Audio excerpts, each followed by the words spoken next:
মৰমৰ ছাত্ৰ-ছাত্ৰীসকল তোমালোক সকলোকে আমাৰ এই চেনেলটোলৈ স্বাগতম জনাইছো। বহুতো ছাত্ৰ-ছাত্ৰীয়ে কমেন্ট কৰি সুধি আছিল যে কমন ৰচনা কি কি আহিব বা ৰচনা আমি কি কি চাম।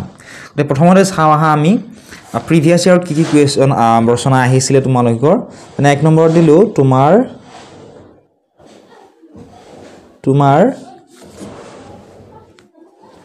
প্ৰিয় গ্ৰন্থ সাহিত্যিক তোমাৰ প্ৰিয় সাহিত্যিক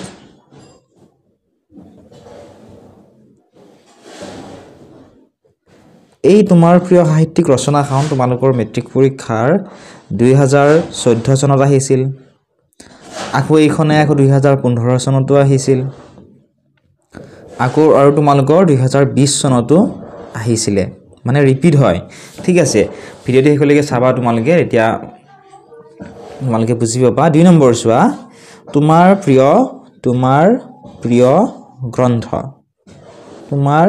গ্ৰন্থখন চোৱা।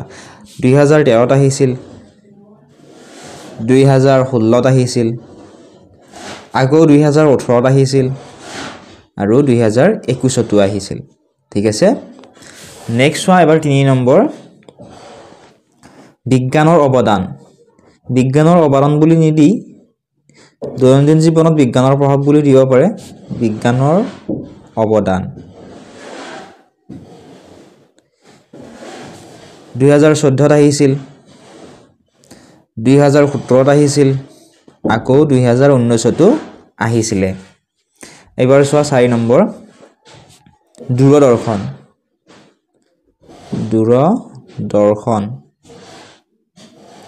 দূৰদৰ্শন তোমালোকৰ 19 ত আহিছিল, চাবা তোমালোকে পেপাৰৰ লগত মিলাই, আৰু 23 তো আহিছিল।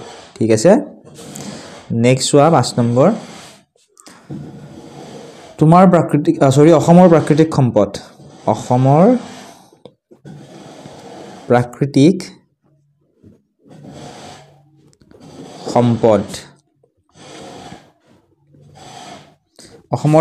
সম্পদ আহিছিল 2016 আৰু 2021 ত।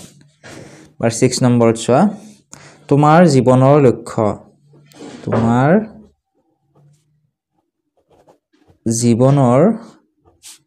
লক্ষ্য। 2013 ত আহিছিল আৰু 2015 তো আহিছিল। ঠিক আছে, গতিকে চোৱা 2014 এখন 15 তো আহিছিল, আকৌ 20 ত আহিছিল। তোমাৰ প্ৰিয় গ্ৰন্থ 2013 ত আহিছিল, 16 ত, 18 ত, 21 প্ৰায় ৰিপিট হৈ আছে। বিজ্ঞানৰ অৱদান আহিছিল 14 ত, 17 ত আৰু 2019 চনত। দূৰদৰ্শন আহিছিল 2019 আৰু 2023 চনত। অসমৰ প্ৰাকৃতিক সম্পদ আহিছিল 2016 আৰু 2021 ত। তোমাৰ জীৱনৰ লক্ষ্য আছিল 2013 আৰু 2015। ইয়াৰ ভিতৰত এই 5খনটো তোমালোকে চাবই লাগিব। তোমাৰ প্ৰিয় সাহিত্যিক, তোমাৰ প্ৰিয় গ্ৰন্থ, বিজ্ঞানৰ অৱদান, এইকেইখন তোমালোকে চাবাই। ঠিক আছে, দূৰদৰ্শনখন যিহেতু যোৱাবাৰ আহিছিল, এইখন তোমালোকে নাচালেও হ'ব। এইখন অহাৰ চান্স প্ৰায়ে কম। চাই গ'লেতো ভালেই, এইখন নাচাবা তোমালোকে। ঠিক আছে, অসমৰ প্ৰাকৃতিক সম্পদ চাই যাবা, তোমাৰ জীৱনৰ লক্ষ্য। তো আমি 5খন ক'লোঁ, মই আৰু এখন তোমালোকক দিম। এই কেইখন তোমালোকে চাবই লাগিব, ইয়াৰ পৰা এখন তোমালোকৰ কমন আহিব। ঠিক আছে, এবাৰ চোৱা 7 নম্বৰ। এইখন তোমালোকে যদিহে চোৱা নাই চাবা, এইখন হৈছে চন্দ্ৰয়ান 3। ঠিক আছে, চন্দ্ৰযান